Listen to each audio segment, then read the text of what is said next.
यो चाहिँ CRDI को हाई प्रेसर पम्प भयो।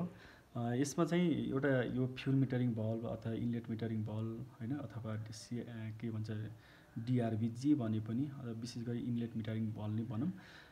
यसको चाहिँ यो भल्भ चाहिँ दुई टाइपको हुन्छ है। एउटा चाहिँ यो स्ट्रेट हेड एक बेन्ड हेड भयो भनेको यस्तो यसको चाहिँ साइडबाट ज्याक लाउने छ, इलेक्ट्रिक ज्याक लाउने छ, यसलाई चाहिँ हामीले बेन्ड हेड भन्छ भने अर्को चाहिँ यस्तो डाइरेक्टली माथिबाट जुन मास्ते सिधा आएको हुन्छ माथिबाट ज्याक लगाइन्छ त्यसलाई चाहिँ स्ट्रेट हेड भन्छ है।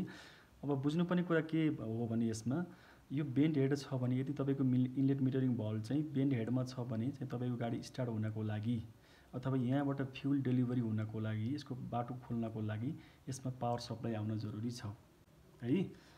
जब हाम्रो इनिसियल स्टार्टको लागि भनौँ अथवा तपाईँको भनौँ न लाइन नआएसम्म इलेक्ट्रिक सप्लाई नआएसम्म यसको फ्युलको बाटो खुल्दैन भनेपछि यसको स्टार्ट गर्नको लागि यस्तो बेन्ड हेड भन्छ यसलाई। यो चाहिँ नर्मल्ली के हुन्छ भने क्लोज पोजिसनमा बसिरहेको हुन्छ यसको बल्ब है।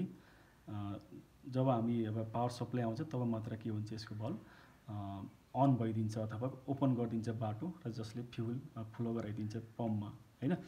भनेपछि अब यदि यो नभएर हामीसँग यस्तो स्ट्रेट हेड भनेको माथिबाट पावर सप्लाई लाग्ने जुन छ भने त्यसलाई चाहिँ हामी स्ट्रेट हेड भनियो। त्यो स्ट्रेट हेड भनेको स्ट्रेट हेडमा चाहिँ त्यो नर्मल्ली चाहिँ ओपन अवस्थामा बसिरहेको हुन्छ त्यो बल्ब। भन्नुको मतलब यदि त्यो यदि त्यो स्ट्रेट हेड खालको इनलेट मिटरिङ भल्भ छ भने तपाईँको गाडी स्टार्ट गर्नको लागि पावर सप्लाई आइराख्नु जरुरी चाहिँ छैन। तर पछि फ्युलको कन्ट्रोलको लागि त त्यो आउन जरुरी भइहाल्यो हैन। तर अहिले स्टार्टिङको लागि चाहिँ त्यो आवश्यक छैन है।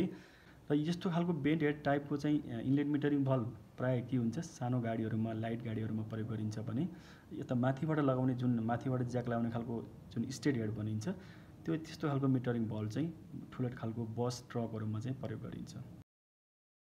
Okay, thank you for watching.